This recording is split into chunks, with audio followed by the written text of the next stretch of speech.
can this move obviously can help the team down the stretch. How can it change at this point in the season to help this defense? I'm sorry, say it again. How can it change at this point in the season to help the defense? Obviously, that's why it was made, to help the team down the stretch. Well, we got to find a spark. Got to get the guys playing as a unit and execute at a high level. So we're obviously changes made so that way we can look for that spark and look for a different outcome.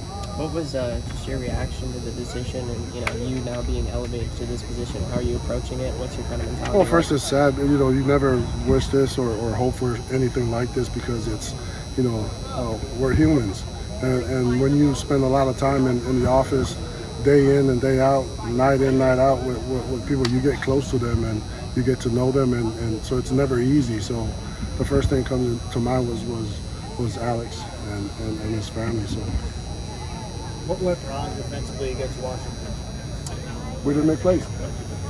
Just like we saw in the film, we just didn't. We couldn't get a stop, and we had a chance to get stopped so that we can win again, but we didn't make it. What do you feel like? Anything differently in practice? I'm sorry? Have you done anything differently in practice now that you're in charge?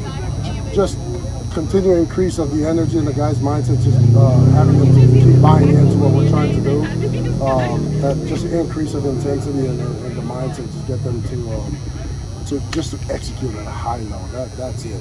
That's both effort and assignment. Did you get a chance to talk to Alex afterward? Did you have any message for No, it's just want to give him his space. We text back and forth, but it's not easy. Shaun, what's the biggest challenge for you coming in week 11, essentially, taking over? Man, that's a tall question. Nah, the challenge is trying to rally these guys, make sure that their mindset is right, and making sure that whatever we try to change, or if we do change anything, that it's in sync and don't disrupt them and cause them to hesitate. So that's the challenge: is get them together, rally them, both staff and the players, and we'll see what they come out kind of energy. Have you seen anything the last 2 days that lead you to believe that maybe made some progress? No, I didn't have time to just evaluate that part. My focus is it's like every minute matters now. Time is of the essence right now, so it's we'll evaluate after maybe Friday. But we're excited. They're excited too. I know you talk about motivating guys and how important that is.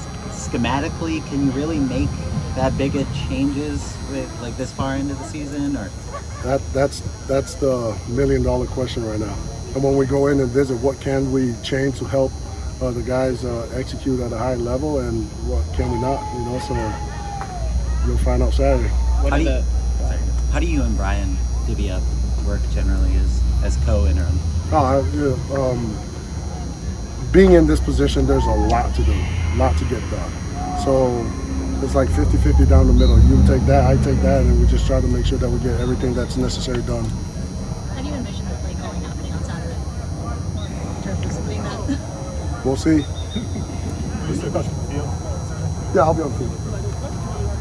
I know Lincoln talked about how important it was for him to get a chance when Mike Leach was fired to call plays. How important do you feel like it is for you to have this shot? My mindset is about what's important for the guys right now. That's all I'm focusing on right now. I told them that, what is important now. That's what WING stands for, and that's how we approach it. That's how I approach it. Whatever. I'm grateful for the opportunity. Don't get me wrong, but my focus is what's my next meeting right now that I got to go to and evaluate today's practice and fix what we need to get fixed and get the job done. Now kind of being put in a position where, focus is, on you and on Brian to kind of help create that spark for these final 2 games. I mean, what's the approach to that, just to kind of galvanizing these guys? Finding out what they know, what they can master, and we might go in with one call if that's what it takes for them to freaking fly around and play as physical as possible, as fast as possible, as right as possible. Let's do one more. How do you address the lack of sacks over the last 4 weeks and maybe the downturn in the pass rush since what you guys were doing earlier in the season? That's on me. I got to get them going, get them getting to the quarterback faster.